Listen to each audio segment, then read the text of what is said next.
Like many Pakistani politicians before him, Imran Khan started out as a favorite of Pakistani army. But eventually the army grew weary of his egotistical politics and poor handling of Pakistan's ailing economy. In April 2022, he was removed from office in a vote of no confidence. However, unlike many Pakistani politicians, he refused to go quietly. Since last year, he has targeted Pakistani generals in his speeches. After he was briefly arrested in early May, his supporters smashed up military installations. The army, unused to and enraged by such displays of defiance, dismantled his party and rounded up his supporters.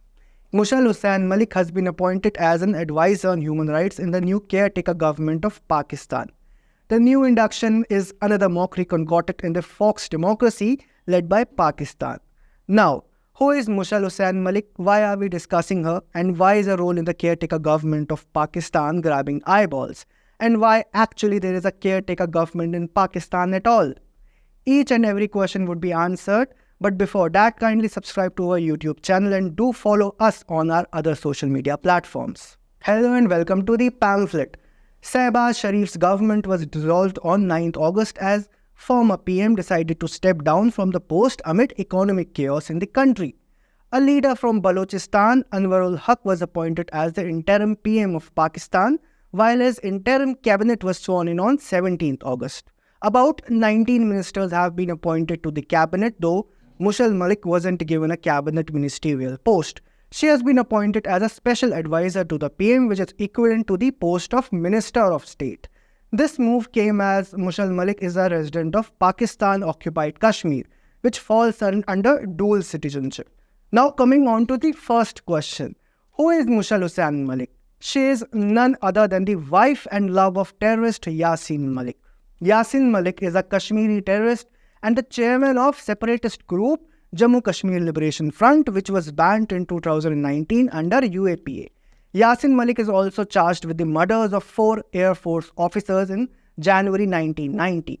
Squadron leader Ravi Khanna was one of the 4 members of the Indian Air Force assassinated by him and other JKLF terrorists when they were waiting to board buses at Santnagar crossing. He has also been one of the primary figures who led the Kashmiri Hindu genocide in the 1990s. He had pleaded guilty to charges of criminal conspiracy and waging war against the state in May 2022 and was sentenced to life imprisonment. He is currently undergoing a life sentence in Tihar jail after being convicted in a terror funding case. Yasin Malik met Mushal Hussain Malik in 2005 and both married in 2009. Mushal has studied from London School of Economics while her mother, Rehana Hussain Malik, was secretary of PMLN Women's Wing. Her father, M.A. Hussain Malik, was a renowned economist. Mushal and Yasin also have a 12-year-old daughter together. For years, Mushal has been ranting against India, which has increased after the imprisonment of her husband. She even allowed her 11-year-old daughter to address the Assembly of Pakistan-occupied Kashmir. This appointment can be seen as a reward for her stand against India and her affiliation with Yasin. Moreover, it is also a desperate bid by the Pakistan High Command to salvage whatever has remained of their Kashmiri policy. By Mushal, the Pak Authority also wants to address the hardcore conservatives in the country who have been critical of their weak standing on the Kashmir issue. Pakistan has been in a state of political turmoil for quite some time now. Currently, the caretaker government is ruling the country with Anwarul at the helm. In Pakistan, a caretaker government takes charge in the interim period so that free and fair elections can be conducted. According to their constitution, elections should be held within 90 days of the dissolution of parliament. However, the future of elections seems shady because of the current events in Pakistan with Imran Khan and Pakistani army in a tug of war. Like many Pakistani politicians before him, Imran Khan started out as a favorite of Pakistani army. But eventually the army grew weary of his egotistical politics and poor handling of Pakistan's ailing economy. In April 2022, he was removed from office in a vote of no confidence. However, unlike many Pakistani politicians, he refused to go quietly. Since last year, he has targeted Pakistani generals in his speeches. After he was briefly arrested in early May, his supporters smashed up military installations. The army, unused to and enraged by such displays of defiance, dismantled his party and rounded up his supporters. Imran now has about 200 cases against him from treason to corruption and has only been able to speak to some foreign media. The caretaker government, which General Ziaul Haq, a former dictator of Pakistan, established in 1985, is tasked with managing daily governmental operations. The caretaker government is expected to limit its activities to those that are routine, non-controversial and urgent as per Pakistani law. Its choices must be reversible by the newly elected government and in the public interest.